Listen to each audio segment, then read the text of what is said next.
Hey, it's Gary. Welcome back to Thrifty in OKC. I am sitting outside today because it's like 70 degrees in Oklahoma City, which is very unusual for the month of December. I have my sunglasses on. You can see my reflection, I'm sure. My son and husband are inside making a bunch of noise with all their new Christmas toys, video games and whatnot. So I thought I'd jump out here and try to film a quick video. If you are new to watching my channel, I am a part-time reseller. I sell on Poshmark, eBay, and Etsy. And though I am new to YouTube and kind of new to any social media platform, I have been a reseller for nearly 20 years. I know, I can't be possible because I look so young, but I have. And so today I just thought I would talk about and share with you 5 things that I don't do on Poshmark. You see lots of videos about what to do. These are 5 things that I don't do. So the first thing that I don't do is I don't list things seasonally, meaning I don't necessarily list summer and summer and winter and winter. If I find an awesome item, I will list that up as soon as I get it. I believe in the list it and forget it methodology, and I also believe you can't sell it if it's not up. So I know a lot of people will wait and put all their summer stuff together, and then they will put it all up at the beginning, you know, in like March, or their winter in the autumn, whatever. I don't do that. If I find it and it's awesome, I put it up, because people live in different climates. People live in Florida, where it is nice and sunny year round, and they will buy summer year round. Hopefully this wind isn't killing me and drowning me out, because it is a little windy here today. So that's the first thing I do. Put it up as soon as I find it if it's awesome. The second thing that I don't do is I don't wait to ship. I always see on a lot of the Poshmark Facebook groups that I'm on where people are complaining because they got a bad rating because they waited 4 or 5 days to ship, and they're always saying, well, that's why they give you 5 days to ship. Things happen. I get that things happen. I ship next day. I feel bad when it takes me 2 days to ship. So I do not wait to ship an item. If I sell something, I try to get out. I know when I buy something, I'm used to buying on Amazon Prime, and I get that the next day or 2 days out. I want the people who buy from me to have their stuff fast. So I get it out as soon as I can. So number 2, I don't wait to ship. Number 3, I don't take things personally. So I think Poshmark is hard in that it does have the offer feature, which I think can be great, but I think can also be insulting to some people. I just try to think as a buyer, I have the chance or the choice to decline any offer. And if somebody wants to offer me $2 on a $40 item, I mean, they're welcome to do that. I'm gonna decline the offer. Actually, I usually counter, and I counter, you know, with like $2 off with the original prices, because I have heard that that can affect the search engine in Poshmark. For you to decline an offer can hurt you.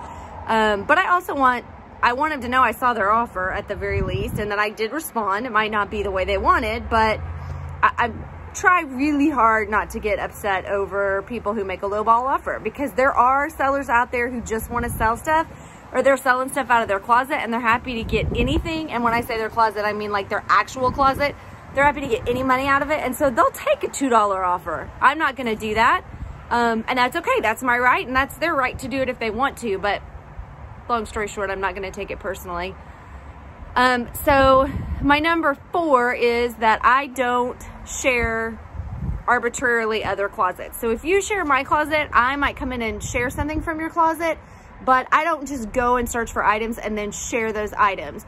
I am limited. You'll hear me say this a lot because I do resell part-time. I have a limited amount of time, and I have found that it is much more effective for me to use that time to list new items than it is for me to use that time to try to share other people's closets. I get more sales from listing than I do from sharing other closets. So that is one thing that I don't spend a lot of time on. Kind of tip 4.5. I share like twice a day. My own closet, I'm not just constantly sharing. I usually have a couple hundred items at a time, and it can take me 20 minutes or so to share my closet. So I just don't have the time to share 5 and 6 times a day. I wish I did. I'm sure that I do believe that helps increase sales the more that you can share, but that's just not something that I have the time to do. So you can still make decent money if you can only share 1 or 2 times a day. You don't have to share 100 times a day. Now, if you're doing it full time and you're trying to make a full living doing that, that's a different ball game. But if you're doing it part time, don't be, a lot of people I think feel put off by Poshmark because of the amount of sharing that you have to do. You don't have to share other people's closets. I don't know that that makes that much of a difference. I know there are a lot of strategies on it, and maybe if you're really doing it with a strategy, it might. My point is, don't be intimidated by all the sharing. I don't think that you have to be all in to make some money. And then my 5th one, which I think is probably the most controversial, I don't use stock photos. So I don't ever use stock photos. My husband and I do t-shirt designs, and we have had people who have stolen our t-shirt designs and then reproduced them like on their Cricut and stuff. And that doesn't feel nice to me when that has happened to me in the past. For something that I thought up or drew out, or something that I did for somebody else to take and then make money off of, is super not a cool thing to do, in my opinion. And so I don't do that. I take my own pictures. Do they look as good as a stock photo? Well, heck no. I'm not a professional photographer, and I have a mannequin, but I don't have a model. And I mean, I'm not going to be sitting on a gondola in Venice in my anthropology dress. It's not going to look as good as somebody who uses a stock photo. Does it hurt my sales? It probably does, some.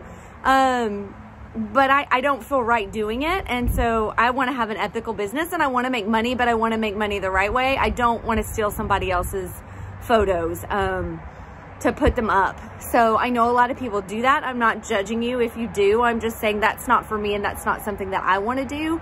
So again, if you're thinking about doing Poshmark and you're nervous because people have got a lot of really great pictures out there, you can take your own pictures. If you have good light and you have a good mannequin, or even not a mannequin, but just a good spot to display, and you can show details. I mean, I think the lighting is a lot of that. You're still you can still have some success. If I did it full time, I would get probably a permanent setup, but I still would not use stock photos. I just think, I feel like I'm stealing something that doesn't belong to me, and I don't feel right about that. So anyway, those are my 5 tips of things that I don't do on Poshmark. Feel free to leave any that you don't do in the comments below. I am always learning. Again, I am brand new to YouTube, so I really appreciate any new subscribers, any thumbs up that I get. Everyone counts and is awesome. And thanks for watching my channel. Merry Christmas. Today is Christmas. For those of you who celebrate Christmas, I think it's actually Hanukkah. We're in Hanukkah time right now as well. So happy Hanukkah if you're celebrating Hanukkah, or if you're just celebrating something else I don't know about, happy that too. I hope you've had a great day, and thanks for watching. We'll see you next time. Bye-bye.